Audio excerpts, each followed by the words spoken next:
मतलब पोल नहीं है मेरे पास, लेकिन 100% देते हैं। विच of the following is an example of a public good? इनमें से कौन से वाला आप लोगों का पब्लिक गुड का एग्जाम्पल है?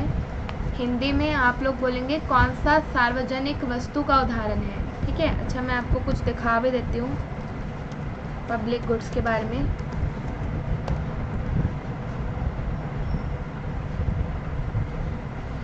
हाँ ठीक है, देखो अभी एक पिक्चर दिखाऊंगी, आपको पूरा समझ आ जाएगा। जैसे पब्लिक पार्क है, ड्रेनेज सिस्टम है, स्ट्रीट लाइटिंग है, पुलिस है, ये सब पब्लिक गुड्स होते हैं। क्यों है ये public goods? Because they are non rival and non excludable in nature. आप किसी को यूज़ करने पे मना नहीं कर सकते, और ना ही आप किसी को ये बोलेंगे कि हाँ भाई तुम उसे यूज़ नहीं कर सकते, ना किसी की यहाँ पे यूटिलिटी कम हो रही है। तो non rival and non excludable होते हैं नेचर में। अब देखो यहाँ पे कितना अच्छा एग्जांपल दे रखा है, लाइट हाउस।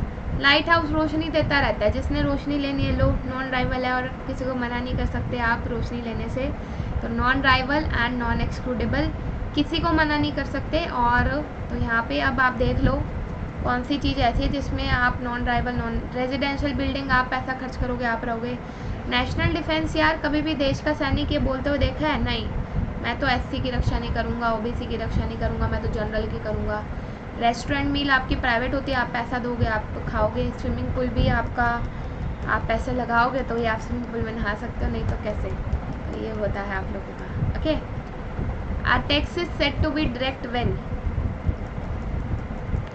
एक कर प्रत्यक्ष कहलाता है कब? यदि प्रभाव और आपतन एक ही व्यक्ति पर हो। एक ही व्यक्ति पर सिर्फ आपतन होता है, व्यक्ति कर देने से बचता है।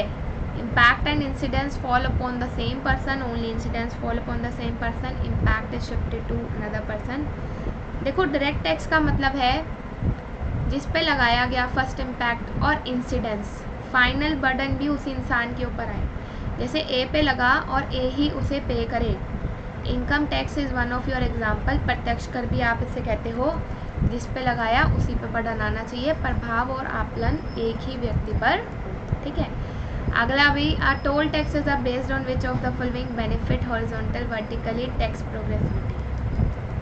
एक टोल कर निम्नलिखित में से किस पर आधारित है? Toll tax. ओके,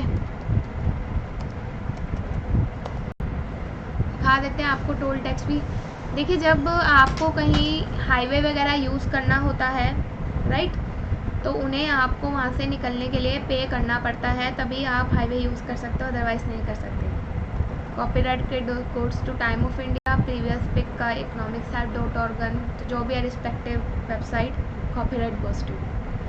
हाँ जी, तो एक टोल कर निम्नलिखित में से किस पर आधारित है?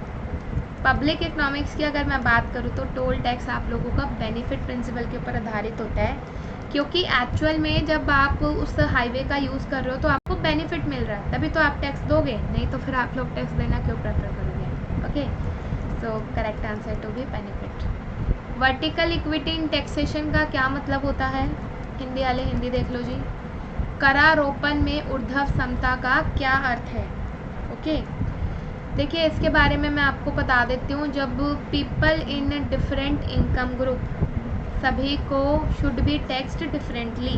भाई मतलब जो बंदा अमीर है उस पर ज़्यादा टैक्स लगाओ, जो गरीब है उस पर कम लगाओ, अलग अलग आय समूह के लोगों पर अलग अलग कर लगाना चाहिए। यही आपका करारोपण में ऊर्ध्व समता का अर्थ कहलाएगा। So that's why B would be the right answer. अगला question, which of the following not a part of Wiseman and Peacock by hypothesis. ये क्वेश्चन तो बहुत ही इंपॉर्टेंट होता जा रहा है बीते कुछ सालों से। वाइसमैन और पीकॉक परिकल्पना का निम्नलिखित में से कौन सा भाग नहीं है?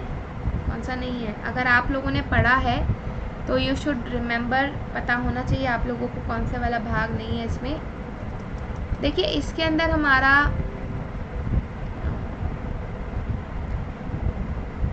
OBS reconnecting,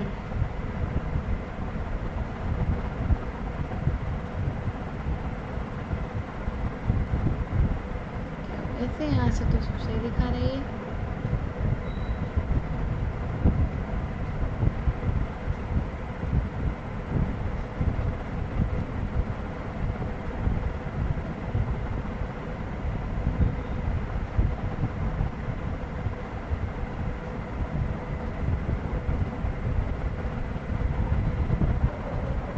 okay, so guys what I was talking, देखिए कंसंट्रेशन इफेक्ट, डिस्प्लेसमेंट और इंस्पेक्शन ये सब तो होता है, लेकिन टैक्सेशन इफेक्ट इसका पार्ट नहीं है।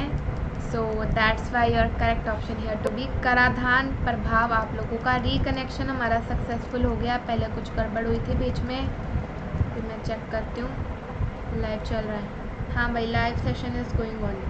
अच्छा, मैं आपसे बात करी थी वाइसमैन एंड पीकॉक हाइपोथेसिस का कौन से वाला पार्ट नहीं है जी इसके अंदर। यहाँ पे आप लोगों का कंसंट्रेशन है, डिस्प्लेसमेंट है, इंस्पेक्शन है, टैक्सेशन इफेक्ट इसका पार्ट नहीं होता, ठीक है। Which one of the following is not the method of डेब्ट redemption, refunding, reputation, sinking fund या फिर कैपिटल लेवाई। निम्नलिखित में से कौन से ऋण शोधन की विधि नहीं है, कौन से वाली नहीं है जी। देखो इसमें रेपुटेशन नहीं होता, रेपुटेशन का मतलब क्या होता है, रिफ्यूज़ कर देना। अब सरकार ने ऋण लिया है और यार दूसरे देश को जाके बोलो हमने तो लिया ही नहीं, तो बच्चों का तो खेल चल नहीं रहा है, इसलिए इस वाले मेथड को हम लोग नहीं मानते, रेपुटेशन जो है सही नहीं है।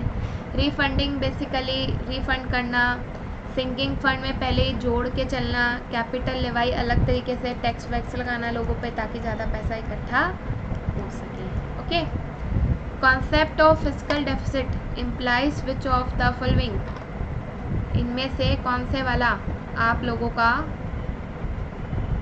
फिस्कल डेफिसिट कहलाएगा। हिंदी वाले हिंदी देखो, राजकोषीय घाटे की अवधारणा का निम्नलिखित में से कौन सा निहितार्थ है।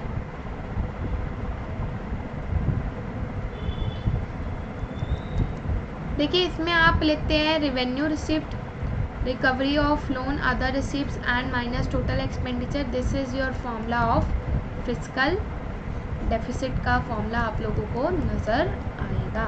ओके, हाँ जी, अगला क्वेश्चन भी बड़ा कॉमन है। During recession which of the following measure initiated, क्या करना चाहिए अगर मंदी चल रही है।